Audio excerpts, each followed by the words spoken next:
Hello বন্ধুরা, একটি নতুন রেসিপির সঙ্গে সবাইকে স্বাগত জানাচ্ছি। আজকে আপনাদের সাথে শেয়ার করব নিরামিষ দিনে খাওয়ার জন্য পাঁচমিশালি সবজির রেসিপি। খুব কম তেল মশলায় তৈরি পাঁচমিশালি সবজিটা খেতে কিন্তু দারুণ টেস্টি হয়, সঙ্গে বেশ হেলদিও। আশা করছি আপনাদের খুব ভালো লাগবে। আমার চ্যানেলটা এখনও না সাবস্ক্রাইব করা থাকলে চ্যানেলটা সাবস্ক্রাইব করার অনুরোধ রইল। ফ্রিজে আমাদের অল্প অল্প করে অনেক রকম সবজি থেকেই যায়, সেই সব সবজিগুলো একত্রে মিলে বানিয়ে নিলে পাঁচমিশালি সবজি তৈরি হয়ে যাবে। আমি এখানে পাঁচমিশালি সবজিটা বানানোর জন্য নিয়েছি আলু, রাঙা আলু, গাজর, বিনস, এঁচোড়, কুমড়ো, পটল, পেঁপে, ঝিঙে, সজনের ডাঁটা, কুমড়ো শাকের ডাঁটা আর দিয়েছি থানকুনি পাতা। গ্যাসে একটা কড়াই বসিয়ে তাতে 1 চামচ সর্ষের তেল দিয়ে দিয়েছি। আর এখানে আমি 100 গ্রাম মটর ডাল ধুয়ে জল ঝরিয়ে রেখে দিয়েছিলাম, সেই ডাল আমি হালকা করে ভেজে নেব। ডালটা ভাজা হয়ে গেছে। এখন যে সবজিগুলো কেটে ধুয়ে রেখেছিলাম সেই সবজিগুলো এখানে দিয়ে দিলাম। সবজি দেওয়াটা দেখাতে পারলাম না, ক্লিপটা ডিলিট হয়ে যাওয়ার জন্য। ডালের সাথে সবজিটা ভালো করে মিক্সড করে নিচ্ছি। ভালো মতন মেশানো হয়ে গেলে এখানে আমি দিয়ে দিচ্ছি 100 গ্রাম ভিজিয়ে রাখা কাঁচা ছোলা, আর দিয়ে দিচ্ছি পরিমাণ মতো নুন। এখানে আমি 1.5 চামচ নুন দিয়েছি, আর দিচ্ছি 2 চামচ চিনি। যে কোনো নিরামিষ সবজিতে একটু মিষ্টি দিলে সবজির টেস্ট কিন্তু খুবই ভালো হয়। আপনারা যদি মিষ্টি অপছন্দ করেন তাহলে অ্যাভয়েড করতে পারেন চিনিটা। আর এখানে দিয়ে দিলাম 1 কাপ জল। জলটা দিচ্ছি যাতে সবজিগুলো তলায় লেগে না যায়।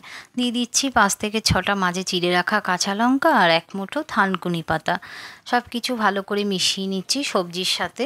ভালো মতন মেশানো হয়ে গেলে আবার আমি ঢেকে দেবো 10 মিনিটের জন্য। 10 মিনিট ঢেকে আবার তারপরে ঢাকাটা সরিয়ে ভালো করে সবজিগুলো মিক্সড করে নেব। আপনারা হয়তো ভাববেন আমি সবজিগুলো এইভাবে কেন বানাচ্ছি, সবজিটা প্রথমে তেলে কেন ভেজে নিইনি। সবজিগুলো প্রথমে এইভাবে ভাপিয়ে তারপরে তেলে মশলার সাথে কষিয়ে একবার আপনারা বাড়িতে বানিয়ে দেখবেন, সবজির স্বাদ কিন্তু টোটালি অন্যরকম হয়, খেতে খুবই টেস্টি লাগে। দিয়ে দিলাম 1 চামচ হলুদ গুঁড়ো। হলুদটা দিয়ে ভালো করে মিশিয়ে নিচ্ছি। সবজিটা প্রায় 70% মতন সিদ্ধ হয়ে গেছে। এখন একটা বাটির মধ্যে নিয়ে নিচ্ছি সবজিগুলো বাটির মধ্যে নিয়ে গ্যাসে কড়াইতে 5 চামচ সর্ষের তেল দিয়ে দিয়েছি। তেলটা গরম হয়ে গেছে। দিয়ে দিচ্ছি 4টে শুকনো লঙ্কা, 2টো তেজপাতা আর 1 চামচ 5 ফোড়ন। ফোড়নটা সুন্দর ভাজা হয়ে গেছে, সুন্দর গন্ধ বেরিয়ে এসেছে। এখন দিয়ে দিচ্ছি 1 চামচ জিরে, 1 চামচ আদা আর 1 চামচ ধনে বেটে রেখেছিলাম, সেই বাটা মশলাটাই দিয়ে দিলাম। মশলাটা ভালো করে ভেজে নেব। দিয়ে দিচ্ছি এখানে 1 চামচ হলুদ গুঁড়ো, 1 চামচ লঙ্কার গুঁড়ো। সমস্ত মশলা ভালো করে ভেজে নিতে হবে। ভালো করে ভেজে নিয়েছি। দেখুন মশলার থেকে প্রায় তেল ছেড়ে দিচ্ছে। এখন যে সবজিগুলো সিদ্ধ করে রেখেছিলাম সেই সবজিগুলোই এখানে অ্যাড করে দেবো। সবজিগুলো মশলার সাথে ভালো করে মিশিয়ে নিচ্ছি এবং 5 মিনিট মশলার সাথে এভাবে ভালো করে কষিয়ে নেব সবজিগুলোকে।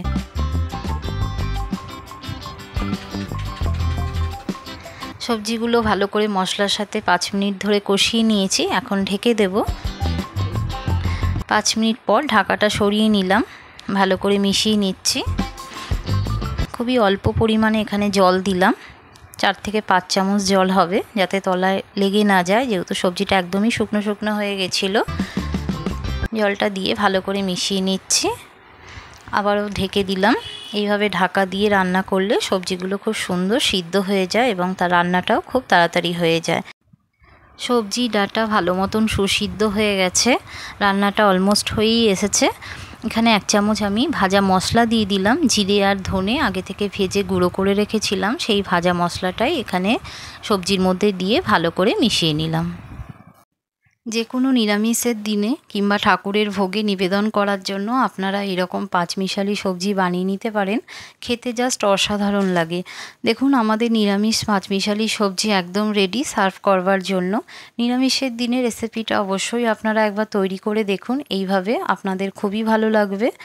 কেমন লাগলো আজকের এই রেসিপি কমেন্ট করে জানাবেন। ভিডিওটা ভালো লাগলে অবশ্যই একটা লাইক করবেন আর চ্যানেলটাকে সাবস্ক্রাইব করবেন। সবাই খুব ভালো থাকবেন, সুস্থ থাকবেন। দেখা হবে আরও একটা নতুন রেসিপির সঙ্গে। ধন্যবাদ।